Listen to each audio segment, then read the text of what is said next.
엄마, 나 저 아저씨 뭐 하는 사람인지 궁금해. 저기 가볼래. 안 돼, 늦었어. 시간 없단 말이야. 그냥 빨리 가자. 거기 멈추시오. 아이가 당신을 살리는 겁니다. 어린 피덩이도 자기가 아직은 갈 때가 안 돼서 그런 것이오. 안녕하세요. 운명의 열쇠를 풀어내는 봉산명인의 소설사주입니다. 벼랑 끝에 선 모자와 썩어 문드러진 남편의 사주를 꿰뚫어본 명리학자의 기막힌 부성인묘 처방전 이야기 시작합니다. 1편 1화 벼랑 끝의 동화줄. 가슴 속에 얹힌 텁텁함을 씻어내려 등산 의자와 낡은 탁자 하나를 펴놓고 북한산 입구에 앉아 바람을 쐬던 봉산명인. 이곳 북한산은 그가 명리학의 깊은 심오함에 빠져들기 전 동네에서 작은 체육관을 운영하며 코올리게 꼬맹이들을 모아 숲속에서 땀 흘리며 택견을 가르치던 추억이 서린 곳이었습니다. 아이들의 기합 소리와 웃음이 배어있는 이 산자락은 사람들의 복잡하고 다양한 운명과 답답한 명리 서적만 들여다보며 살아가는 그에게 유일한 숨통과도 같았습니다. 그렇게 씁쓸하고도 그리운 옛 생각에 잠겨 수많은 등산객을 바라보던 중 유독 짙은 사지의 그림자를 질질 끌고 걸어가는 허름한 차림의 모자가 그의 눈에 밟혔습니다. 여자의 퀭한 두 눈은 이미 삶을 놓아버린 듯 초점이 없었고 그 무거운 걸음은 사람들이 다니는 등산로가 아닌 험한 산 깊은 곳에 인적 없는 낭떠러지를 향하고 있었습니다.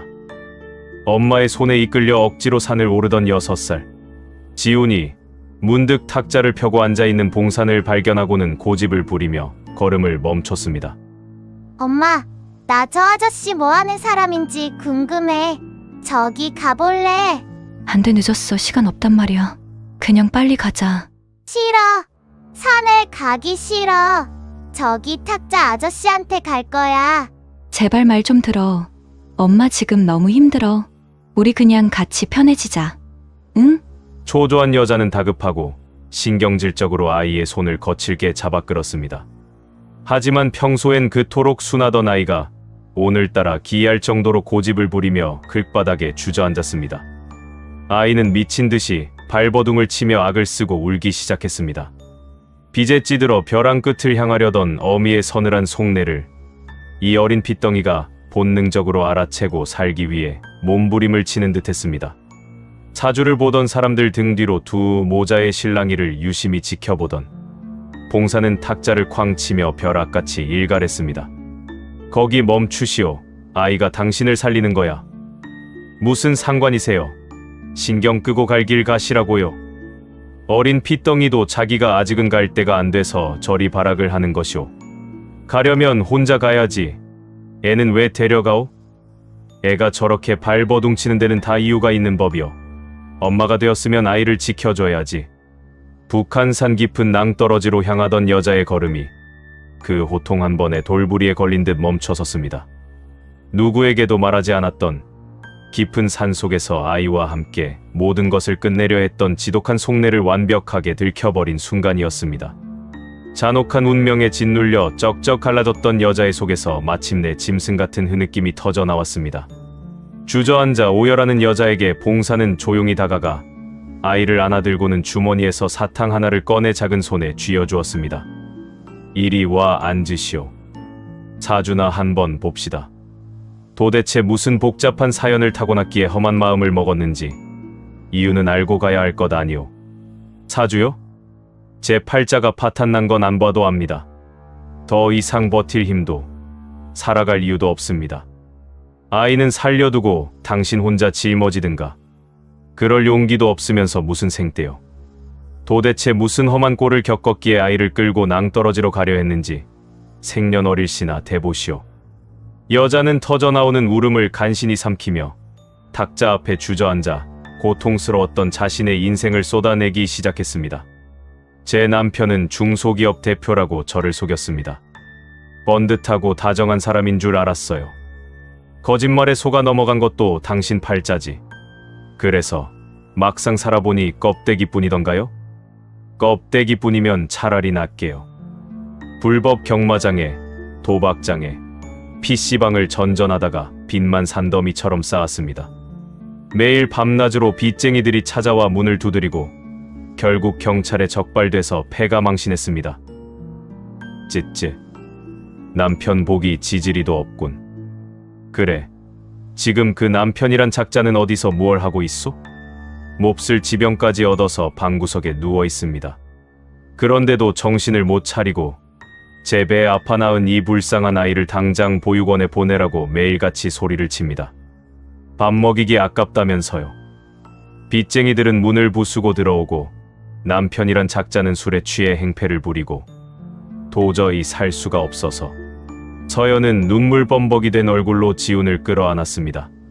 봉사는 종이 위에 서연과 남편 그리고 아이의 생년월일씨를 빠르게 적어 내려갔습니다. 그리고는 아이의 사주를 뚫어져라 쳐다보며 입을 열었습니다. 가만 사주를 보니 이 아이는 지금 방구석에 누워있는 그 남편 핏줄이 아니군. 어떻게 아셨습니까? 이 녀석 사주에 들어선 아비의 자리가 너무나도 크고 단단하오. 빚에 쫓기며 방구석에 틀어박힌 자의 얄팍한 기운이 아니란 말이지. 가난 때문에 눈물로 떠나보낸 옛 연인의 핏줄이요? 맞습니다. 배고프고 가난했지만 저를 진심으로 아껴주던 사람이었어요. 밤새워 공부하고 연구하던 그 사람의 앞길을 막을까봐, 그리고 가난이 너무 무서워서 그 사람을 버리고 이 지옥으로 기어들어온 제 죗값입니다. 그 사람 아이를 품고 다른 남자에게 갔단 말이오? 참으로 기구하고 어리석은 선택이오.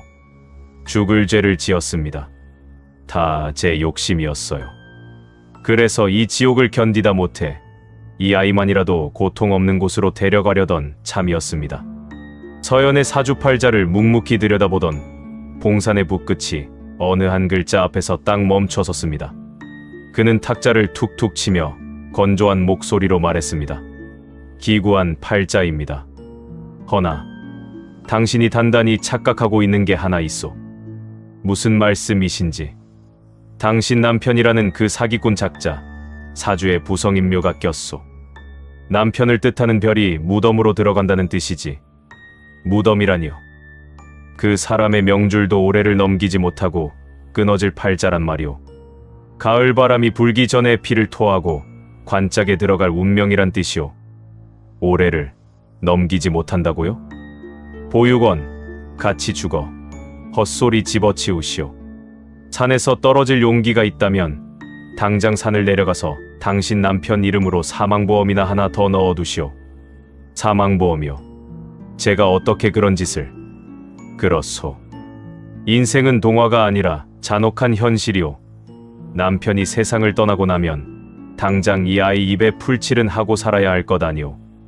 당신은 오늘 이 산에서 끝날 팔자가 아니라 이 녀석이 쥐고 태어난 동아줄을 잡고 살아남아야 할 팔자요. 동아줄이요. 이 녀석 사주는 천을귀인의 식신제 살격이오. 하늘이 돋고 있어. 스스로 험난함을 뚫고 흉한 기운을 쳐부수는 아주 기막힌 운명이지. 당신을 낭떠러지에서 살려낸 것도 이 녀석의 기운이 발동한 거요.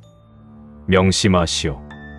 당신은 죗값을 치르기 위해 포기할 게 아니라 살아서 저 아이를 지켜내야 하오.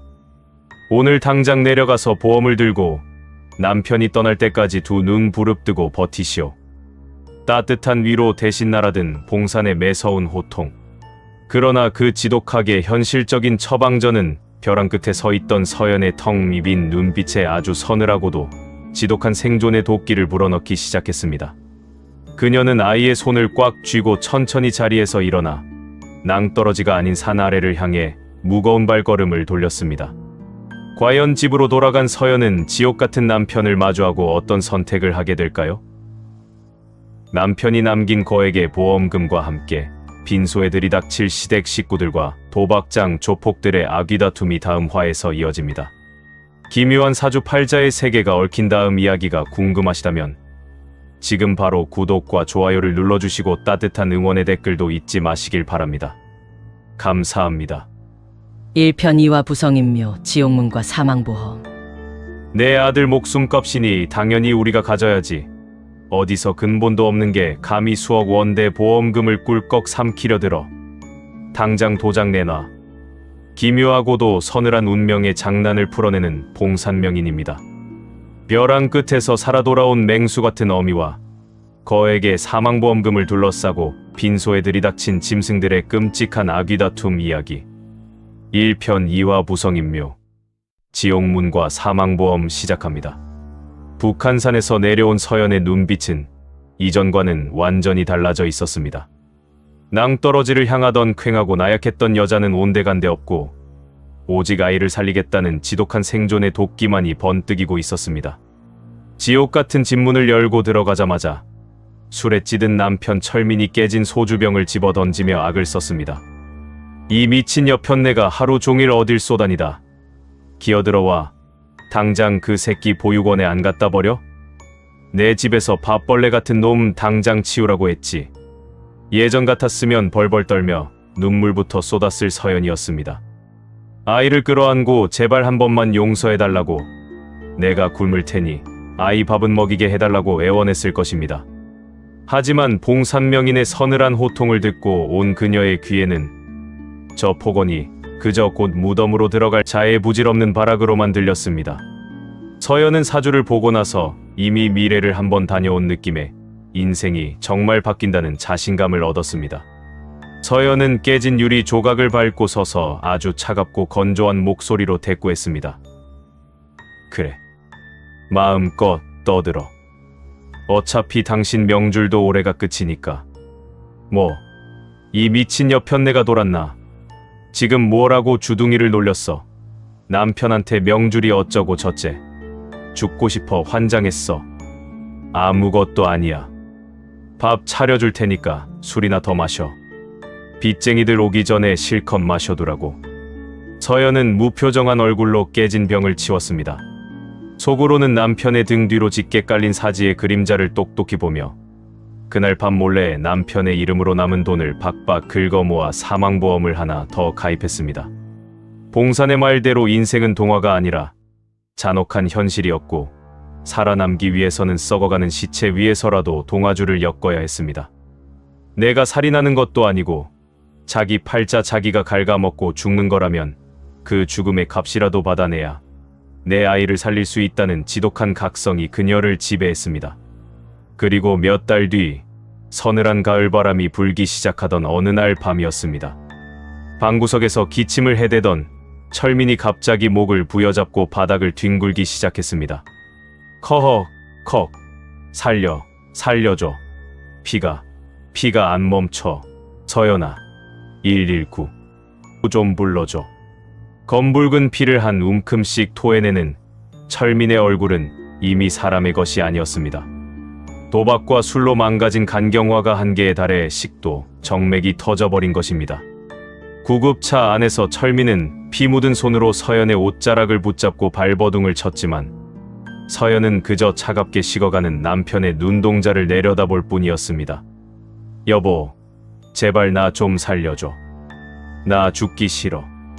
조용히 가. 당신이 매일 굶겨 죽이려 했던 그 아이, 당신 목숨값으로 내가 살릴 테니까. 부성인묘. 남편의 별이 무덤으로 들어간다는 봉산명인의 소름 돋는 사주풀이가 완벽한 현실이 되는 순간이었습니다. 하지만 진짜 지옥은 철민이 숨을 거둔 직후 장례식장에서 시작되었습니다. 조문객 하나 없이 텅 비어있던 빈소 문이 거칠게 열리며 빚쟁이들을 피해 연락조차 끊고 살던 시어머니와 시누이들이 우르르 몰려들어왔습니다. 그들의 눈에는 아들을 잃은 슬픔이나 애통함 따위는 단 한 줌도 없었습니다. 오직 시뻘건 탐욕만이 번들거리고 있었습니다. 시어머니는 들어오자마자 영정 사진을 밀쳐내며 서연의 뺨을 올려붙였습니다. 이 독거미 같은 것, 내가 내 아들 잡아먹었지. 멀쩡하던 내 아들이 왜 갑자기 피를 토하고 죽어? 어머니, 갑자기 찾아오셔서 왜 이러십니까? 그동안 철민씨 병수발 한번 거들어 주신 적 없으시면서 빚쟁이들 찾아올까봐 전화번호까지 바꾸셨던 분들이 갑자기 장례식장엔 웬일이십니까? 시끄럽다. 어디서 시어미한테 말대꾸야. 내가 다 듣고 왔어. 우리 철민이가 중소기업 사장으로 잘 나갈 때 혹시 몰라서 이 핏덩이 새끼 앞으로 수억 원짜리 사망보험을 들어놨다며. 게다가 내년도 최근에 사망보험을 하나 더 들었다지. 그걸 어머니가 어떻게 아셨습니까? 어떻게 알았냐고. 내 아들 목숨값이니 당연히 우리가 관리해야지. 당장 보험금 수령하는 친권 포기하고 그 돈 다 내놔. 어디서 근본도 없는 게 우리 집안 돈을 삼키려 들어. 시어머니와 시누이들은 서연의 머리채를 잡고 흔들며 빈소를 난장판으로 만들었습니다. 남편이 죽기 전 들어놓았던 거액의 생명보험.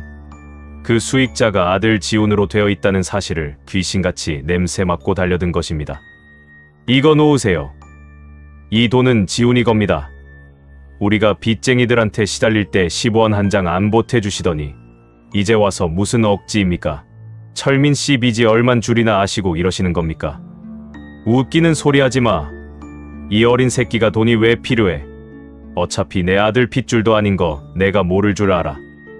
남의 새끼한테 내 아들 목숨값 단 한 푼도 못 주니까 당장 인감도장 내놔.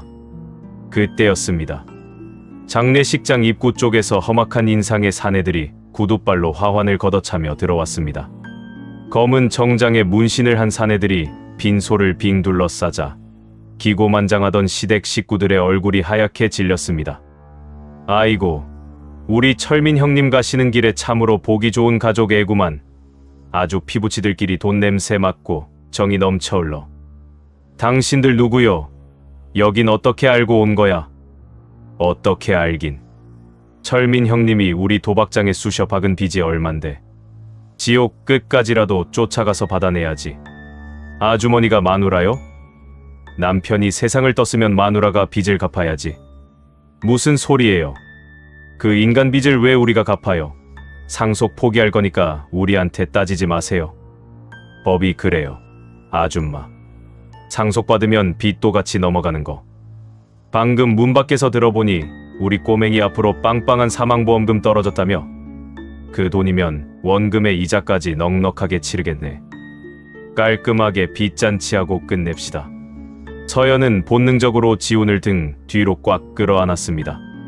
거액의 사망보험금 냄새를 맡고 몰려든 악독한 시어머니와 도박장 조폭들.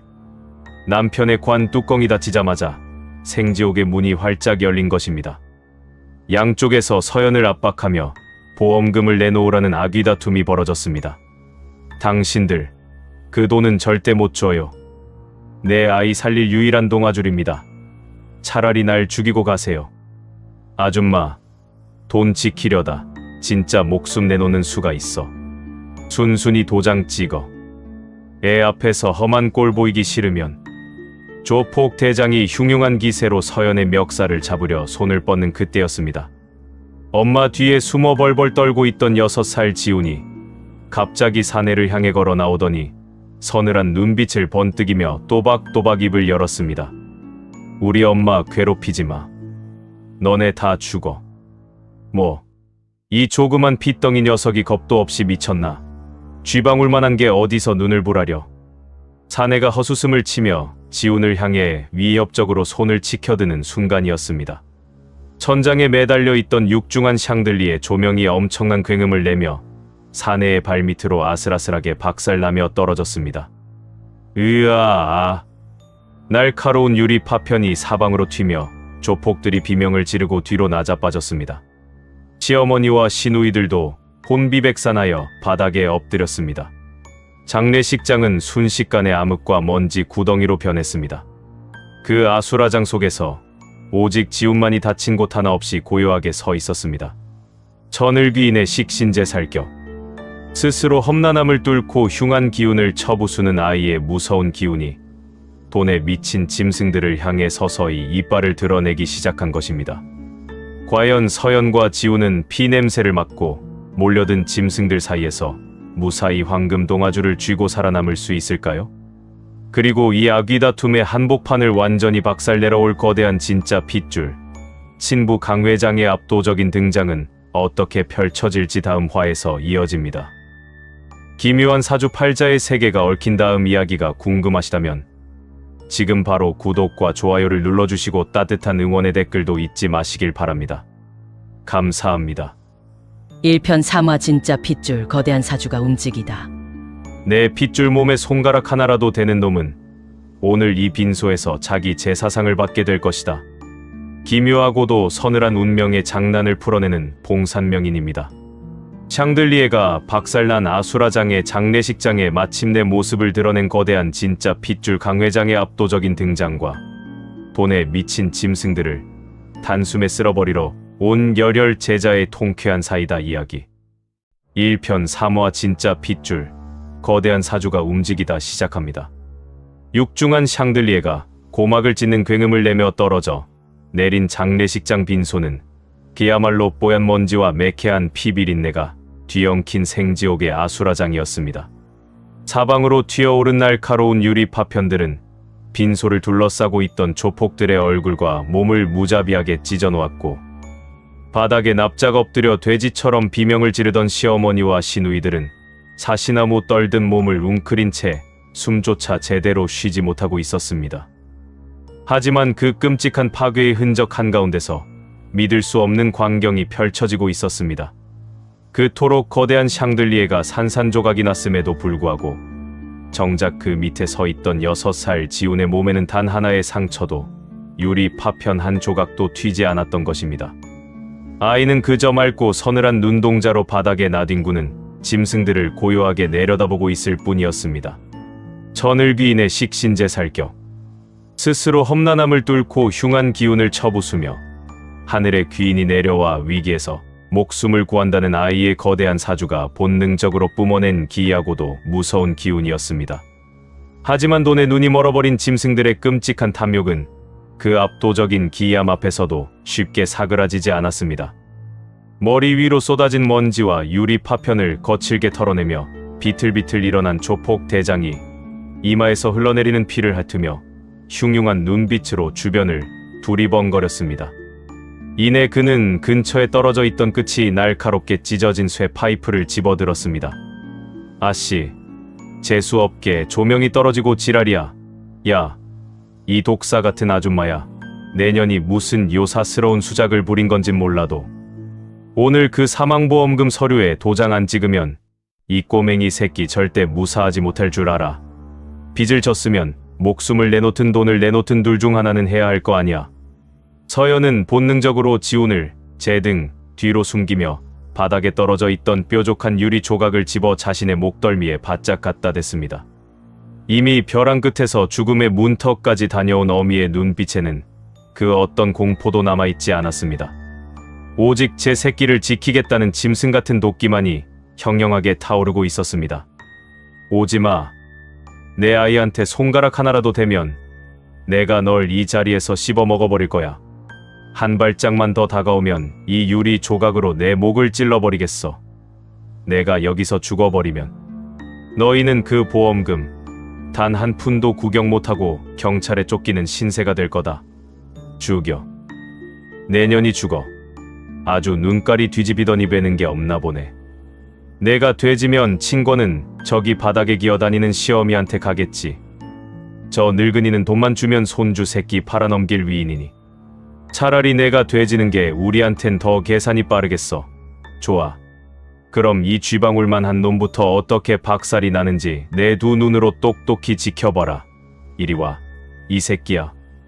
조폭 대장이 핏대를 세우며 쇠 파이프를 치켜들고 지훈을 향해 굶주린 들개처럼 달려드는 그 찰나의 순간이었습니다.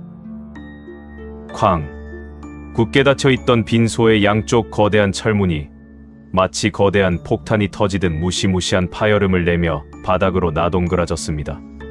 그 끔찍한 굉음에 조폭 대장의 걸음이 멈췄고 바닥에 엎드려 있던 시댁 식구들은 비명을 지르며 귀를 틀어막았습니다. 부서진 문 너머로 시퍼런 밤 공기가 밀려 들어오며 빈소 안의 탁한 공기를 단숨에 집어삼켰습니다. 그 더러운 손목장죽, 내 아들 근처에 1mm라도 더 다가오면 뼈째로 썰어버리겠다. 서늘하고도 묵직한, 마치 심해 밑바닥에서 울려 퍼지는 듯한 거대한 목소리가 빈소를 쩌렁쩌렁하게 울렸습니다. 입구에는 수십 명의 검은 정장을 입은 건장한 사내들이 숨소리 하나 내지 않고 완벽한 오열을 맞추어 도열해 있었고, 그 한가운데를 가르고 나타난 남자는 감히 범접할 수 없는 태산 같은 기백을 뿜어내고 있었습니다. 최고급 맞춤 정장 위로 걸쳐진 검은 코트 자락이 서늘한 바람에 펄럭였습니다. 서연은 넋이 나간 사람처럼 천천히 고개를 들어 그 남자의 얼굴을 확인하는 순간 쥐고 있던 유리 조각을 힘없이 떨어뜨리며 그 자리에 망연자실 주저앉고 말았습니다. 6년 전이었습니다. 빚더미에 앉은 부모의 병원비와 지독한 가난이 턱 밑까지 조여오던 그 시절, 배고픈 고시생이었던 그의 앞길마저 자신이 진흙탕으로 끌어내릴 것만 같아 무서웠습니다. 그래서 온갖 모진 말로 그의 가슴에 대못을 박고 매몰차게 떠나보냈던 평생의 죄책감이자 옛 연인이었습니다. 좁은 단칸방에서 찬물에 밥을 말아 먹으면서도 서연의 손을 잡고 세상에서 가장 다정하게 웃어주던 그 남자가 이제는 대한민국 재계를 쥐고 흔드는 굴지의 대기업 강 회장이 되어 서연과 지훈의 눈앞에 강림한 것입니다. 당신이 어떻게 여길? 서연의 갈라진 입술 사이로 믿을 수 없다는 듯 쉰 목소리가 새어나왔습니다. 강 회장의 걸음이 서연의 앞에서 멈춰 섰습니다. 그의 목소리는 부풍한 설처럼 차갑게 얼어붙어 있었지만 그 속에 담긴 시선만큼은 6년이라는 긴 세월 동안 미친 듯이 찾아 헤매던 유일한 여인과 단 한 번도 품어보지 못한 자신의 핏줄을 향한 지독한 그리움, 그리고 이 참혹한 광경에 대한 끓어오르는 분노로 미친 듯이 요동치고 있었습니다. 내가 그 지옥 같은 내 가난을 피해서 도망친 곳이 고작 이런 냄새나는 쓰레기 소굴이었단 말이냐? 넌 나를 그토록 무참히 버리고 가서는 고작 이딴 취급을 받으며 살고 있었던 거야? 강 회장의 억눌린 분노가 빈소를 짓누르자 조폭 대장은 갑작스러운 상황과 밖을 가득 메운 압도적인 인원에 내심 당황하면서도 애써 쇠파이프를 고쳐쥐며 허세를 부렸습니다. 어이, 당신 뭐야? 어디서 조폭 영화 흉내를 내며 폼을 잡고 회방이야? 이 여편 내 남편이 우리 도박장에 진 빚이 이자에 이자를 쳐서 수억 원이야. 빚잔치 확실하게 끝내기 전엔 여기 있는 놈들 단 한 명도 살아서 못 나가. 당신이 뭔데 남의 정당한 채무 관계에 끼어들어 행패야. 강 회장은 고개조차 돌리지 않은 채 시선은 여전히 서연과 지훈에게 고정한 상태로 건조하게 대꾸했습니다. 수억, 고작 그깟 푼돈 몇 장 때문에 내 여자를 겁박하고 내 핏줄에 몸에 손을 대려 했느냐. 내 놈들의 그 알량한 목숨값이 그 수억이라는 돈보다 비싸다고 생각하는가? 말이 끝남과 동시에 강 회장의 손가락이 가볍게 까딱 움직였습니다. 그 미세한 신호가 떨어지기가 무섭게 등 뒤에 도열해 있던 10여 명의 정장 사내들이 굶주린 맹수처럼 튀어나가 조폭들을 덮쳤습니다. 싸움이라고 부를 수도 없는 일방적인 사냥이었습니다. 단 10초도 걸리지 않았습니다. 쇠 파이프를 휘두르며 발악하던 조폭들의 팔다리가 기괴한 각도로 꺾이며 처참한 비명이 장례식장을 찢어놓았습니다. 크악! 내 팔, 내 다리. 순식간에 제압당의 바닥에 얼굴이 짓눌린 조폭 대장을 향해 강 회장이 천천히 다가갔습니다. 그는 광이 나는 구둣발로 조폭 대장의 피투성이가 된 뺨을 무자비하게 짓밟아버리며 품에서 두툼한 백지수표 다발을 꺼내 그의 얼굴 위로 무심히 흩뿌렸습니다. 팔랑거리며 떨어지는 종이 쪼가리들은 그들이 그토록 원하던 금액의 수십 배에 달하는 액수였습니다. 내 놈들이 이 여자에게 받아내려던 빚의 100배다. 이걸로 죽은 놈이 남긴 더러운 빚은 전부 청산된 거다. 바닥을 기어다니며 주워 담아라. 당신 대체 정체가 뭐야? 우리 뒤에 누가 있는 줄 알고. 하지만 내 핏줄을 위협하고 내 여자를 울린 죗값은 저 돈으로 해결될 문제가 아니지. 내 놈들의 남은 인생을 전부 걸고 가장 어둡고 끔찍한 지옥에서 뼈저리게 치르게 될 것이다. 하나도 빠짐없이 끌어내서 뼈도 못 추리게 처리해라. 살려주십시오, 형님, 회장님. 저희가 정말 몰라 뵙고 개죽음을 자초했습니다. 제발 한 번만 목숨만 살려주십시오. 방금 전까지 살기를 뿜어내던 조폭들이 눈물 콧물을 쏟으며 처절하게 비명을 지른 채 밖으로 질질 끌려나갔습니다. 그 압도적이고 잔혹한 광경을 눈앞에서 지켜보던 시어머니와 시누이들은 사시나무 떨듯 바닥에 납작 엎드린 채 바지에 오줌을 지릴 정도로 극심한 공포에 사로잡혀 있었습니다. 하지만 평생을 돈에 미쳐 살아온 시어머니의 끔찍한 탐욕은 그 공포마저 뚫고 올라왔습니다. 아들이 남긴 빚이 순식간에 저 거대한 회장의 수표 다발로 해결되는 것을 보자 눈이 뒤집힌 시어머니가 땅바닥을 기어와 강 회장의 바짓가랑이를 덥석 붙잡고 애원하기 시작했습니다. 아이고, 회장님. 대기업 회장님이신 줄도 감히 모르고 저희가 큰 결례를 범했습니다. 가만 보니 우리 며느리가 참으로 귀인과 연이 깊었구만요. 아까 말씀 들어보니 저 아이도 회장님 핏줄이라 하시니 우리 철민이가 남긴 저 수억 원짜리 사망보험금은 우리 가족이 위자료로 받고 며느리랑 저 아이는 회장님이 거두어 가시면 서로 얼굴 붉힐 일 없이 아주 깔끔하지 않겠습니까요? 강 회장은 자신의 바지에 닿은 시어머니의 손을 구둣발로 거칠게 걷어차며 오물을 보듯 혐오스러운 눈빛으로 내려다보았습니다. 그의 눈에서 서늘한 살기가 뿜어져 나왔습니다. 가족, 빚쟁이들이 매일같이 몰려와 문을 부술 땐 전화번호까지 바꾸고 쥐새끼처럼 숨어 지내더니 이제 와서 사망보험금 냄새를 맡고 빈소에 기어들어 온 당신들이 감히 가족이라는 단어를 입에 올리는가. 내 아이가 배를 골아 쓰러질 때 단돈만 원 한 장 쥐어준 적 없는 짐승만도 못한 것들이 감히 누구의 돈을 탐내는 것이냐. 그래도 쟤는 남의 핏줄이고 제 배 아파 낳은 제 친아들이 죽어서 나오는 목숨값인데 늙은 애미가 그걸 챙기는 게 세상에 이치고 도리 아닙니까요? 도리. 그 사망보험금의 유일한 법적 수익자는 내 아들 지훈이다. 서류상으로도 완벽하게 저 아이의 몫으로 묶여있지. 당신들 같은 썩어 문드러진 인간들이 감히 그 돈에 단 10원이라도 손을 대려든다면 내가 가진 모든 힘과 권력을 동원해 당신들 집안을 뼛속까지 대대손손 말려버리겠다. 당장 내 눈앞에서 꺼져라. 한 번만 더 내 여자와 내 아들 반경 1km 안에 얼쩡거리면 그땐 두 발로 걸어 나가지 못하게 만들어주마. 강 회장의 벼락같은 호통과 뿜어져 나오는 지독한 살기에 시댁 식구들은 비명을 지르며 엎어지고 자빠지면서도 뒤도 돌아보지 않고 빈소 밖으로 주랭랑을 쳤습니다.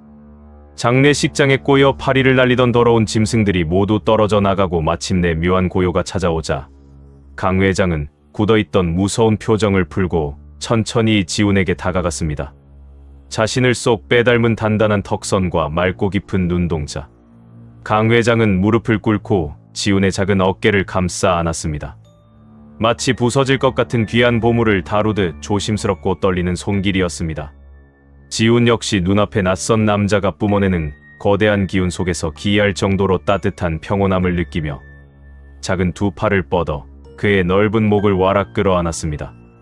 피는 물보다 진했고 거대한 사주팔자의 끌림은 그 어떤 논리로도 설명할 수 없는 본능이었습니다. 내가 지훈이구나. 아빠가 너무 늦게 알아서, 너무 늦게 와서 정말 미안하다. 무섭게 해서 미안하다.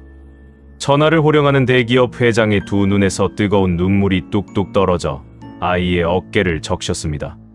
서연은 그 압도적이고도 슬픈 핏줄의 재회를 지켜보며 참았던 오열을 터뜨렸습니다. 바닥에 주저앉아 가슴을 치며 흐느끼던 그녀가 강 회장의 옷자락을 쥐고 애원했습니다.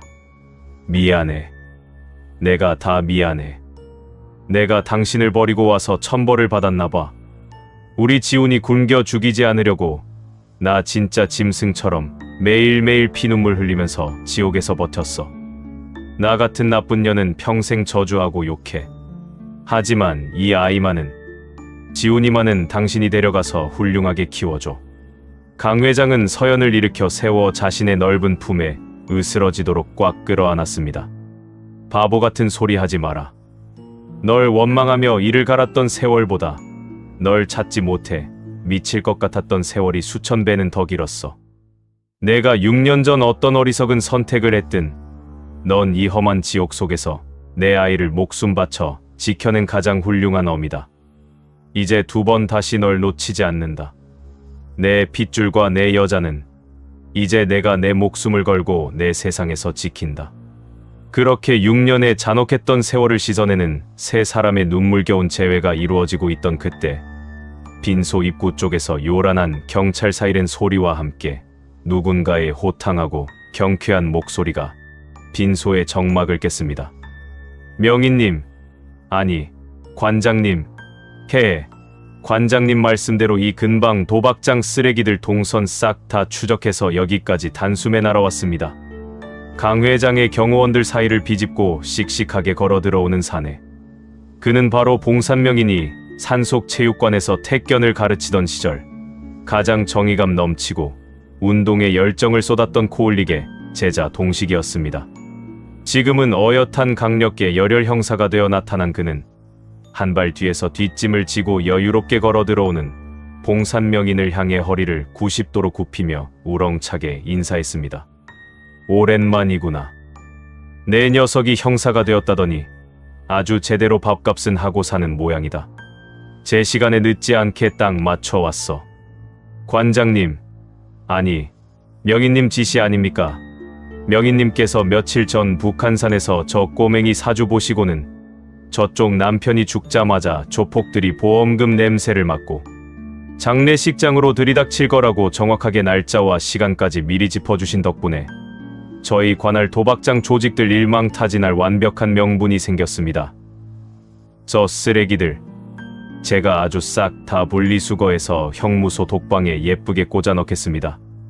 열혈 형사가 된 제자 동식은 밖에서 바닥에 널브러져 앓는 소리를 내는 조폭들에게 수갑을 덜컥덜컥 채우며 통쾌하게 웃어 보였습니다. 서연은 자신을 벼랑 끝에서 살려내고 거대한 핏줄인 강 회장과의 재회, 그리고 경찰의 물리적인 도움까지 이 모든 거대한 판을 완벽하게 꿰뚫어보고 판을 짠 봉산명인을 향해 무릎을 꿇고 큰절을 올렸습니다. 명인님 덕분에 저희 모자가 살았습니다. 그날 산에서 저를 꾸짖어 주시지 않았다면 낭떠러지에서 생을 마감하고 저희 모자는 이미 이 세상 사람이 아니었을 겁니다. 죽을 은혜를 입었습니다. 정말 감사합니다. 내게 감사할 것 없다. 일어날 일이 일어난 것뿐이다. 스스로 험난함을 뚫고 일어선 내 아이의 천을귀인의 식신제살 기운이 죽어가던 어미를 살리고 저 거대한 아비의 운명까지 이 빈소로 강력하게 끌어당긴 것이니 넌 그저 벼랑 끝에서 도망치지 않고 그 지옥을 버텨낸 것만으로도 어미의 도리를 다한 것이다.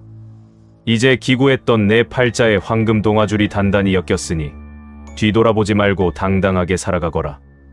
마침내 지옥 같았던 빚쟁이의 삶을 완전히 끊어내고 대한민국 최고의 권력을 쥔 강 회장의 거대한 사주라는 황금 동아줄을 잡게 된 서연과 지훈.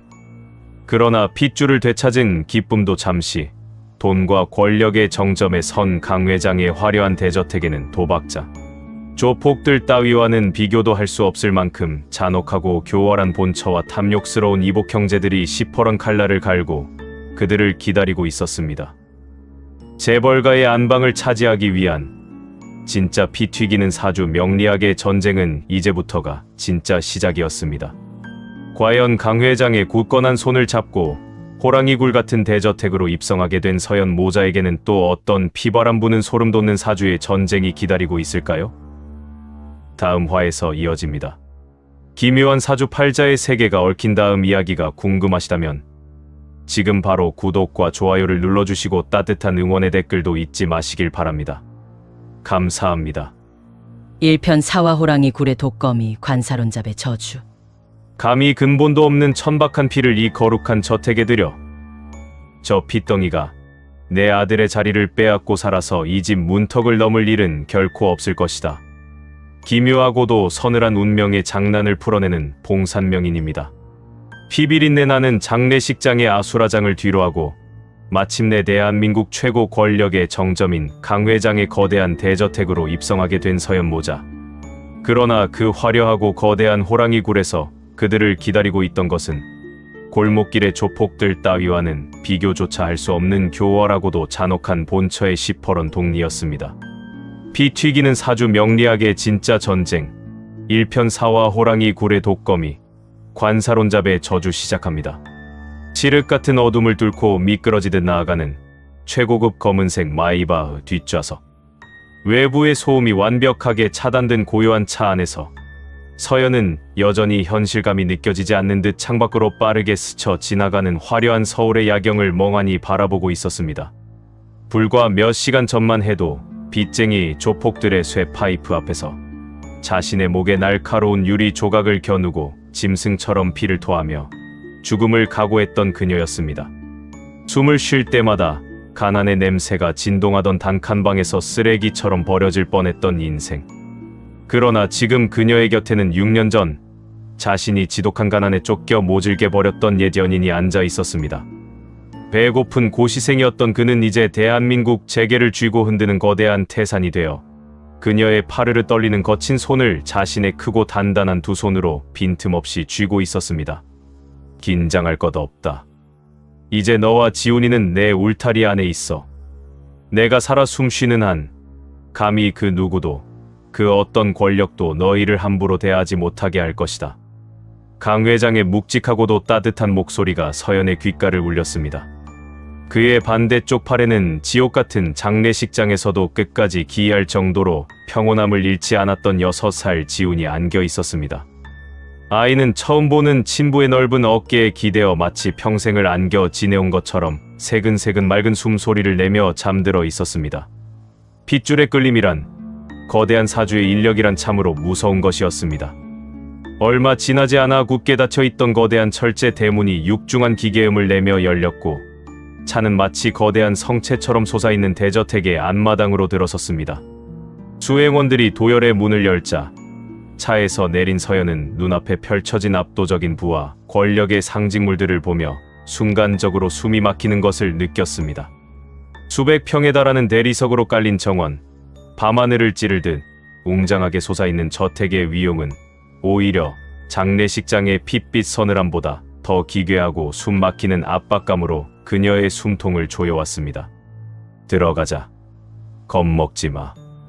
이곳이 이제부터 너와 내 아들이 살게 될 너희들의 진짜 집이다. 강 회장이 잠든 지훈을 조심스럽게 품에 안고 앞장섰고 서연은 마른 침을 삼키며 조심스럽게 그 뒤를 따랐습니다. 저택의 거대한 현관문이 열리고 수백 개의 크리스탈이 박힌 화려한 샹들리에가 눈부시게 빛나는 1층 중앙 로비로 들어선 순간이었습니다. 거대한 대리석 계단 위에서 숨이 멎을 듯 차갑고 날카로운 하이힐 소리가 로비의 무거운 정막을 찢으며 울려 퍼졌습니다. 또각, 또각, 또각. 어머, 여보. 기어이 그 천박하고 냄새나는 과거의 찌꺼기를 이 거룩한 집안으로 들이셨군요. 계단 위에서 그림자를 길게 늘어뜨리며 천천히 걸어 내려오는 여자. 강 회장의 본처이자 대한민국 굴지의 재벌가에서 태어나 평생을 남의 정수리를 밟고 특권층으로 살아온 안주인 윤마담이었습니다. 머리부터 발끝까지 수천만 원을 호가하는 최고급 실크 드레스와 화려한 보석으로 치장한 그녀의 얼굴에는 기품 있는 우아한 미소가 걸려 있었습니다. 하지만 계단 아래의 서연을 내려다보는 그 두 눈동자만큼은 둥지 침입자를 노리는 거대한 독거미처럼 기괴하고 흉흉한 맹독을 뿜어내고 있었습니다. 그녀의 곁에는 잠든 지훈보다 서너 살은 더 많아 보이는 오만하고 날카로운 인상의 10살배기 아들 민재가 팔짱을 낀 채 서연 모자를 더러운 벌레 보듯 노려보고 있었습니다. 강 회장의 얼굴이 순식간에 북풍한 설처럼 차갑게 굳어졌습니다. 그는 잠든 지훈을 품에 더 깊이 안으며 윤 여사를 향해 서늘하게 일갈했습니다. 입 조심해라. 과거의 찌꺼기가 아니다. 내 피가 섞인 진짜 핏줄이자 이 강씨 집안의 유일한 적통, 내 장남 지훈이다. 그리고 내 뒤에 서 있는 이 여자는 그 귀한 핏줄을 자기 목숨을 던져놓고 지켜낸 사람이다. 내 저택에서 이들에게 함부로 혀를 놀렸다간 그 대가를 단단히 치러야 할 것이다. 장남이라니요. 여보, 당신 정신이 어떻게 된 거 아니에요?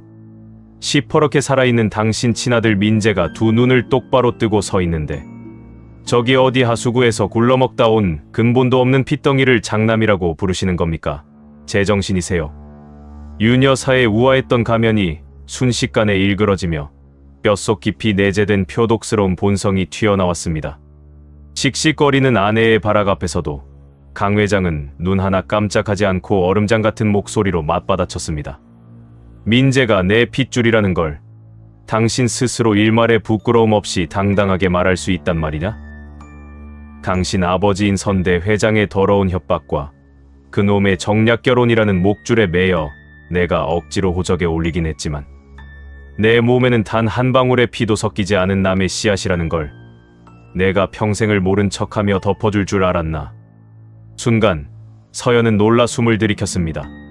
재벌가의 완벽해 보이던 쇼윈도 부부 뒤에 숨겨진 끔찍한 비밀. 본처의 아들 민재는 강 회장의 친자식이 아니었던 것입니다. 과거 다른 남자의 아이를 임신한 채 정략 결혼으로 강 회장에게 떠넘겨졌던 윤 여사의 치부가 바닥에 내동댕이 쳐진 순간이었습니다. 윤 여사의 얼굴이 극심한 분노와 끔찍한 수치심으로 하얗게 질렸고 그녀의 입술이 파르르 떨렸습니다. 강 회장은 서연의 손을 이끌고 윤 여사의 옆을 차갑게 스쳐 지나가며 묵직한 쐐기를 박았습니다. 이 집안의 진짜 주인이, 진짜 핏줄이 누구인지 똑바로 인지해라. 내일부터 지훈이를 내 호적에 장남으로 올리는 법적 절차를 밟을 것이다. 이 아이의 털럭 하나라도, 이 여자의 옷깃 하나라도 건드린다면 당신은 물론이고 당신 친정 집안 전체를 뼛속까지 대대손손 말려버릴 테니 명심해. 강 회장이 2층의 안방으로 사라지자 로비에 남겨진 윤 여사의 두 주먹에서는 손톱이 파고들어 피가 맺힐 정도로 부들부들 떨리고 있었습니다. 그녀의 시선이 2층으로 향하는 서연의 뒷모습에 가라앉은 독거미처럼 끈적하고 끔찍하게 들러붙었습니다. 감히 내 아들의 자리를 빼앗아 내 평생을 바친 이 저택을 가로채려 들어 천박한 것들. 저 핏덩이 새끼가 살아서 이 집 문턱을 다시 나가는 일은 결코 없을 것이다. 머리털부터 발톱까지 뼈도 못 추리게 씹어먹어주마. 안방으로 들어온 서연은 최고급 실크가 깔린 폭신한 침대에 지훈을 눕히고 나서야 참았던 숨을 토해냈습니다. 화려하고 아름다운 방이었지만 뼛속까지 스며드는 서늘한 한기에 온몸이 주체할 수 없이 떨려왔습니다. 그때였습니다. 서연의 머릿속에 장례식장을 떠나기 직전 봉산명인이 자신을 따로 불러내어 은밀하고도 묵직하게 남겼던 서늘한 경고가 벼락처럼 떠올랐습니다. 서연아, 이제 진짜 피바람이 부는 호랑이의 굴로 들어가게 되었으니 어미인 내가 정신을 똑바로 차려야 할 것이다. 명인님, 호랑이의 굴이라니요. 그곳에 도박장 조폭들보다 더 무서운 무슨 위험이라도 도사리고 있는 것입니까? 제장의 본처라는 여자의 사주를 짚어보아니 관사론자 관사 혼자의 양인살량른 사이 첩첩이 쌓여 떠리를 튼 지독한 맹수, 아니 타인의 피를 탐하는 끔찍한 독검이요. 관사론잡이란 권력과 지배욕이 비정상적으로 뒤엉켜 남편과 주변의 힘을 이용해 타인의 피를 묻히고 모든 것을 제 뜻대로 조종하려는 무서운 운명이지. 게다가 남의 피를 부르는 잔혹한 칼날인 양인살까지 끼어 있으니 평생을 지켜온 자기 아들의 자리를 위협하는 내 아이를 절대 살려두려 하지 않을 것이다. 그럼 저희 지훈이가 위험한 것 아닙니까? 차라리 이 저택에 안 가는 것이. 아니다. 피할 수 없는 운명이다. 하지만 두려워하지 마라. 내 아이가 쥐고 태어난 천을귀인의 식신제살 실센줄사 기우는 흉한 살기를 스스로 부수고 일어나 세상을 호령하는 압도적인 빛이다. 본처의 관사론잡이 내뿜는 맹독과 내 아이의 빛이 정면으로 부딪히게 될 터이나 어미인 내가 지독한 도끼를 품고 버틴다면 내 아이의 기운이 결국 그 독거미를 잡아먹고 군림하게 될 것이다. 절대로 기가 죽거나 뒤로 물러서선 안 돼요. 봉산명인의 묵직한 목소리가 귓가에 맴돌자 서연은 덜덜 떨리던 두 손을 꽉 쥐었습니다. 그렇습니다. 빚쟁이 조폭들의 날아오는 쇠파이프 앞에서도 살아남았습니다. 내 아이를 살리기 위해 짐승처럼 바닥을 기며 눈물로 세월을 버텼습니다. 고장 남의 자식이나 품고 떵떵거리던 재벌가 본처의 질투와 살기 따위에 기가 눌려 내 새끼가 쥐고 태어난 정당한 권리를 잃을 수는 없었습니다. 서연의 퀭했던 눈동자에 다시 한번 섬뜩하고도 지독한 어미의 살기가 짐승 같은 도끼가 깃들기 시작했습니다. 지훈아, 엄마가 무슨 짓을 해서든 널 지켜낼게. 저 독거미를 내가 먼저 찢어 죽이는 한이 있더라도. 다음 날 아침. 겉보기엔 완벽하게 평화로워 보이는 저택의 아침 식사 시간. 길고 화려한 대리석 식탁의 상석에는 강 회장이 앉아 있었고, 오른쪽에는 윤 여사와 민재가, 왼쪽에는 서연과 지훈이 마주 앉아 있었습니다. 은식기가 부딪히는 소리조차 눈치가 보일 만큼 숨막히는 정적이 흐르는 가운데 윤 여사가 특유의 가식적인 미소를 지으며 지훈을 향해 나긋나긋한 그러나 뼈가 있는 목소리로 말을 건넸습니다. 우리 굴러들어온 지훈이는 참 복도 많지. 어제까진 쥐새끼들 득실거리는 단칸방에서 쉰내나는 찬밥이나 주워 먹었을 텐데 하루아침에 이런 최고급 한우 소고기 수프를 다 먹어보고 말이야. 촌스러운 위장이 놀라서 안채하게 천천히 꼭꼭 씹어 먹으렴. 천한 입맛에 안 맞으면 어쩌나 걱정했는데 어미나 자식이나 아주 개걸스럽게 잘들 먹네. 대놓고 천박하다며 비꼬는 윤 여사의 끔찍한 독설에 강 회장이 분노하며 숟가락을 탁 내려놓으려던 찰나였습니다. 묵묵히 은스푼으로 수프를 떠먹던 6살 지훈이 갑자기 숟가락을 내려놓고 고개를 들어 윤 여사를 똑바로 쳐다보았습니다. 아이의 눈동자는 깊은 산속의 고요한 우물처럼 어린아이의 것이라고는 믿을 수 없을 만큼 한치의 흔들림도 없이 투명하고 서늘했습니다. 아줌마. 뭐? 아줌마. 예끼. 이 버릇없는. 아줌마 눈엔 아주 크고 징그러운 나쁜 벌레가 살아요. 까맣고 다리가 많은 사람 피를 빨아먹는 거미 같은 벌레요. 그 벌레가 아줌마 머릿속이랑 배속을 다 갉아 파먹고 있어서 아줌마가 입을 열 때마다 구역질 나는 똥 냄새가 나요. 식당 안은 순식간에 시베리아 벌판에 찬물을 끼얹은 듯 꽁꽁 얼어붙었습니다. 6살짜리 핏덩이의 입에서 나왔다고는 믿기지 않는 섬뜩하고 기이한 말이었습니다. 윤 여사의 우아했던 가식적인 미소가 기괴하게 일그러졌고 쥐고 있던 은포크가 부들부들 떨렸습니다. 강 회장조차 아이의 돌발적인 행동과 말에 놀라 입을 열지 못했지만 아이의 작은 몸에서 뿜어져 나오는 기묘하고도 거대한 기운에 압도되어 가만히 지켜볼 뿐이었습니다. 너 지금 나한테 뭐라고 했니?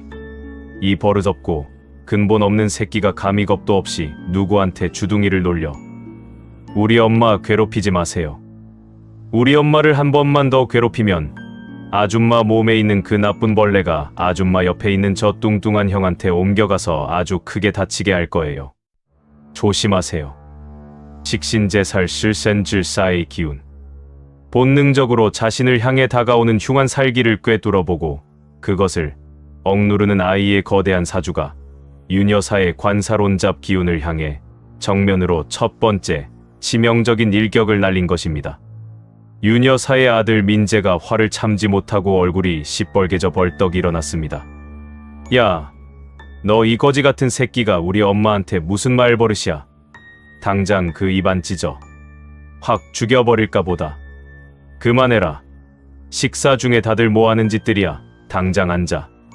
강 회장의 벼락 같은 불호령이 떨어지자 민재는 씩씩거리며 자리에 주저앉았고 윤 여사는 극도의 수치심과 분노로 입술을 깨물며 손바닥에 피가 날 정도로 주먹을 꽉 쥐었습니다. 서연은 테이블 아래로 지훈의 작은 손을 꼭 쥐어주었습니다. 떨리지 않았습니다. 아이는 이미 스스로 자신과 어미를 지키기 위해 저 무서운 독거미와의 거대한 전쟁을 시작한 것입니다. 그날 밤 모멸감과 사리에 치를 떨던 윤 여사는 불 꺼진 서재에서 누군가와 은밀하게 통화를 하고 있었습니다. 창밖의 달빛에 비친 그녀의 눈동자는 완전히 도끼를 품은 맹수의 것, 사람의 피를 탐하는 악귀의 것이었습니다. 김 실장. 그 쥐방울만 한 새끼, 핏덩이치고 눈빛이 영 기분 나쁘고 소름 끼쳐. 살려두면 우리 민재 자리를, 아니 이 집안 전체를 다 갉아먹을 게 분명해. 오늘 밤 당장 처리해. 계단에서 굴러떨어진 사고로 위장해서 아주 자연스럽게 알았어. 숨통이 끊어진 걸 확인하기 전까진 내 눈앞에 나타나지도 마. 윤 여사의 지시를 받은 저택의 관리인 김 실장은 모두가 잠든 어두운 새벽을 틈타 2층에서 1층 로비로 이어지는 거대한 대리석 계단 꼭대기에 투명하고 미끄러운 특수 공업용 기름을 넓게 칠해두었습니다. 그리고 계단 끝자락에 안전 난간 나사를 교묘하게 풀어두어 아이가 헛디뎌 미끄러지면 난간이 부서지며 그대로 1층 로비의 단단한 대리석 바닥으로 추락해 즉사하도록 끔찍하고 정교한 죽음의 덫을 놓은 것입니다. 밤 12시. 목이 말라 잠에서 깬 지훈이 방 밖으로 나와 비몽사몽간에 1층 주방을 향해 걷기 시작했습니다. 아이의 작은 발걸음이 죽음의 덫이 깔린 서늘한 대리석 계단 쪽으로 조용히 향하고 있었습니다. 그 시각 윤 여사의 방에서 늦게까지 게임을 하던 아들 민재 역시 화장실을 가기 위해 복도로 나왔습니다. 멀리서 지훈이 계단 쪽으로 걸어가는 것을 발견한 민재의 눈에 잔혹하고 악의적인 장난기가 번뜩였습니다. 아까 아침 식사 때 자신과 엄마를 모욕한 괘씸한 거지 녀석을 뒤에서 놀래켜 굴려버리겠다는 심산이었습니다. 민재는 뚱뚱한 몸을 이끌고 발소리를 죽인 채 지훈의 등 뒤로 빠르게 다가갔습니다. 야, 이 거지 새끼야. 놀랐지? 민재가 지훈의 등을 강하게 떠밀기 위해 짐승처럼 달려들며 힘껏 발을 내디딘 바로 그곳. 그곳은 아이러니하게도 윤 여사가 지훈을 완벽하게 죽이기 위해 김 실장을 시켜 듬뿍 발라둔 특수 기름의 정중앙이었습니다. 으아, 지훈을 밀치려던 민재의 발이 기름에 쭉 미끄러지며 허공을 갈랐습니다. 균형을 잃은 민재의 육중한 몸은 춤을 추듯 허우적거리다 교묘하게 나사가 풀려있던 계단 끝의 안전 난간을 강하게 들이받았습니다. 쾅 하는 끔찍한 파열음과 함께 난간이 통째로 뜯어져 나갔고 민재의 몸이 1층 로비의 새카만 낭떠러지를 향해 튕겨나갔습니다. 바로 그 찰나의 순간이었습니다. 앞서 걷고 있던 지훈이 번개 같은 속도로 몸을 돌려 허공으로 떨어지려던 민재의 손목을 두 손으로 꽉 움켜쥐었습니다. 6살짜리 어린아이의 힘이라고는 도저히 믿을 수 없는 마치 하늘의 귀인이 빙의한 듯한 무시무시한 악력이었습니다. 살려줘. 으앙. 엄마. 부서진 대리석 계단 끝에 매달려 1층 허공에서 대롱거리는 10살짜리 민재. 그리고 젖먹던 힘을 다해 그 뚱뚱한 이복 형제의 손목을 꽉 쥐고 흔들림 없이 버티고 있는 6살 지훈. 내가 아까 아침에 말했잖아. 우리 엄마 괴롭히면 그 나쁜 벌레가 너한테 가서 크게 다칠 거라고. 지훈의 맑고 서늘한 목소리가 텅 빈 복도에 유령처럼 울려 퍼졌습니다. 끔찍한 비명 소리를 듣고 안방에서 뛰쳐나온 윤 여사는 자신이 서연 모자를 죽이기 위해 파놓은 끔찍한 죽음의 덫에 다름 아닌 자신의 친아들 민재가 걸려 매달려 있는 참혹한 광경을 목격했습니다. 안 돼, 민재야. 윤 여사는 찢어지는 비명을 지르며 그 자리에 거품을 물고 쓰러졌습니다. 식신제살 실센질사. 자신을 찢어 죽이려 다가오는 흉한 살기를 완벽하게 되받아쳐 적의 심장에 그대로 꽂아버리는 소름 돋을 정도로 완벽하고도 압도적인 사주팔자의 무자비한 반격이었습니다. 과연 자신이 파놓은 지옥의 덫에 스스로 걸려들어 아들을 잃을 위기에 처한 관사론잡의 독거미 윤 여사는 이대로 처참하게 무너질 것인가요? 아니면 끓어오르는 분노와 광기에 미쳐버린 채 서연 모자를 향한 더 끔찍하고 잔혹한 살인극을 계획하게 될까요? 잠에서 깨어나 이 참혹한 광경을 목격한 강 회장의 분노는 과연 누구의 목줄을 향하게 될지 다음 화에서 이어집니다. 기묘한 사주팔자의 세계가 얽힌 다음 이야기가 궁금하시다면 지금 바로 구독과 좋아요를 눌러주시고 따뜻한 응원의 댓글도 잊지 마시길 바랍니다. 감사합니다.